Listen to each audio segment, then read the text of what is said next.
Good morning, everybody. Yes, welcome to our book talk. Yes, our book talk, our last book talk of the year.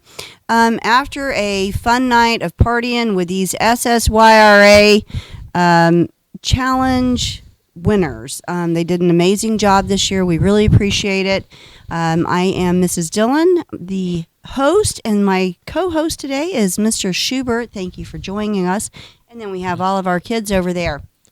Our last book talk of the year is about The Lion of Mars, written by Jennifer L. Holm. And this is about a kid named Bell, and he's just a regular kid living on Mars. Living on another planet is not easy, and the kids have to follow a lot of rules to stay safe.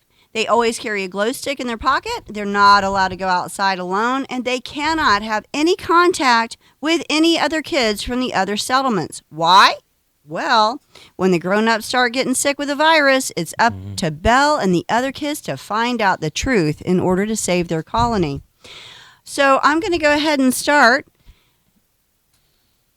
Children, would you like to live on Mars? Why or why not? I would not, because anything can happen, and if something bad happens and there's no one there around me, then I just die. So, not a great thing.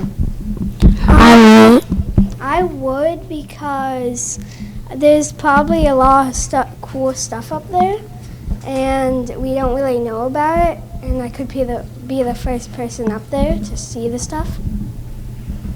I'd like to float around in zero gravity. I like to live on Mars, but I would like to live with other friends and people, a bunch of other people that I could hang out with on Mars.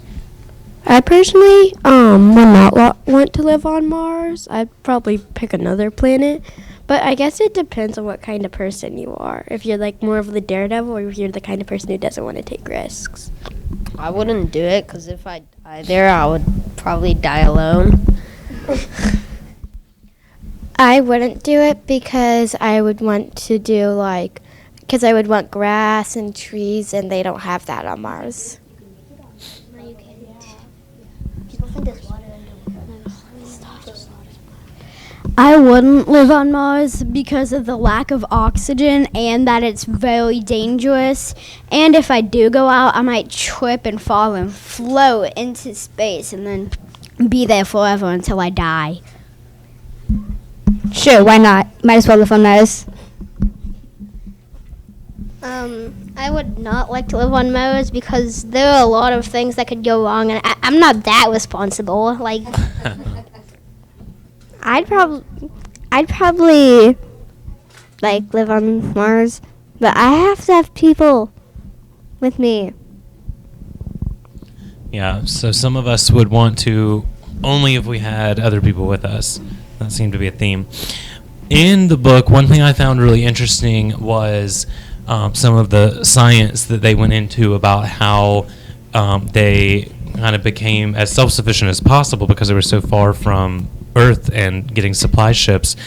So the colony used algae for everything from soap to food. So let's have a show of hands if you knew before you went that eating algae would be an important part of your daily diet if you went to Mars. Would that change your mind about moving there? Raise your hand if you wanted to live on Mars, but you think you would change your mind and not want to based on that dietary information. Okay. Yeah, I think I might be a little too picky of an eater for that. I'm not a very picky eater. All right. You and your family, your pets too, you have to move to another planet, but you can only take one thing. What would that be? Eddie? A book. Yeah, probably a book. A bunch of food. Probably a book, too.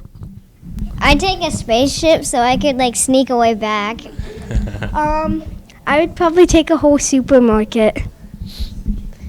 Honestly, it'd probably take something to entertain myself so my sanity doesn't just go down the drain.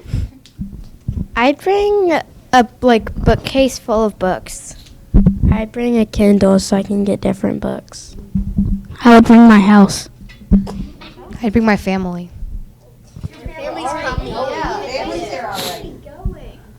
Is my pet going? Yeah. Oh gosh, yeah. What if they die? What if they die? Yeah, what if the pet dies?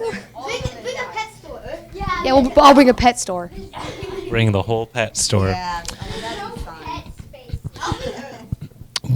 What would you miss about living on Earth? Probably like the grass and trees. I would miss like school and going to school and seeing people and like all that sort of stuff because like there wouldn't be that much stuff over there. Roller coasters. I'll miss Mario Kart. Oxygen. Disney World. I would miss my friends.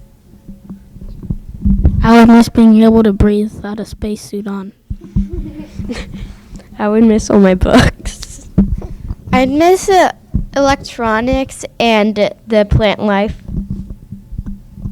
I would miss being able to eat things that weren't algae.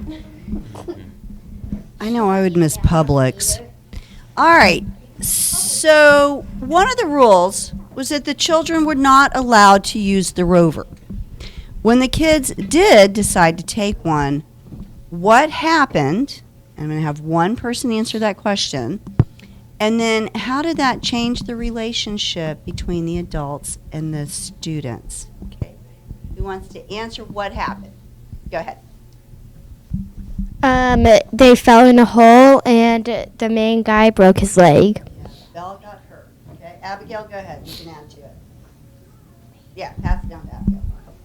I'm pretty sure they had some sort of crash. They did. All right. So, from that point forward, there was a little bit of a change in the relationship, wasn't there? So, what happened? How did that change those characters? They kind of like, I guess, turned against each other. Okay.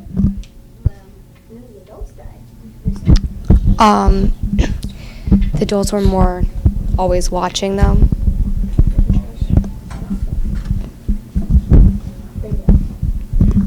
The adults didn't trust the kids as much as they thought they could.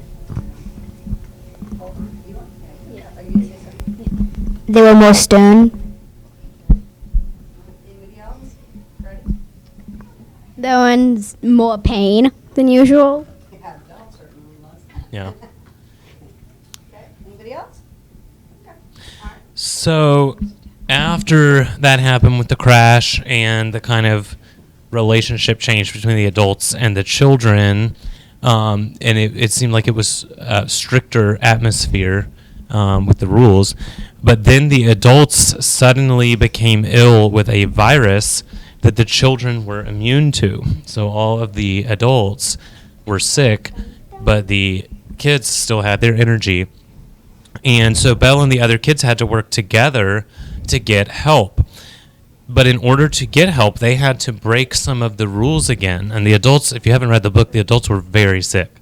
Do you feel like the children did the right thing, breaking the rules that they broke in order to get help?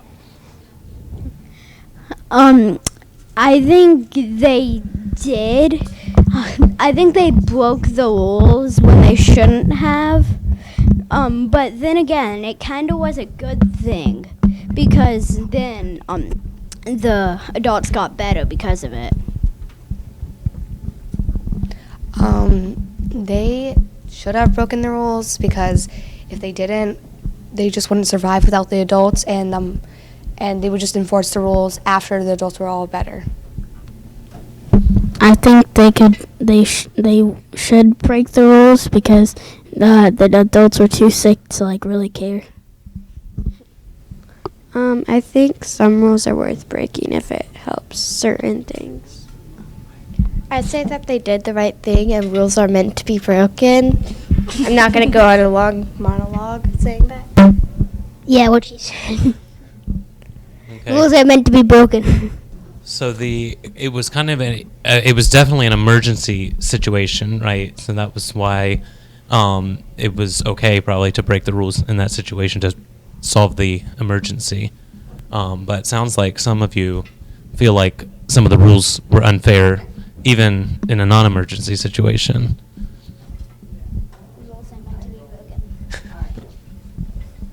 Okay.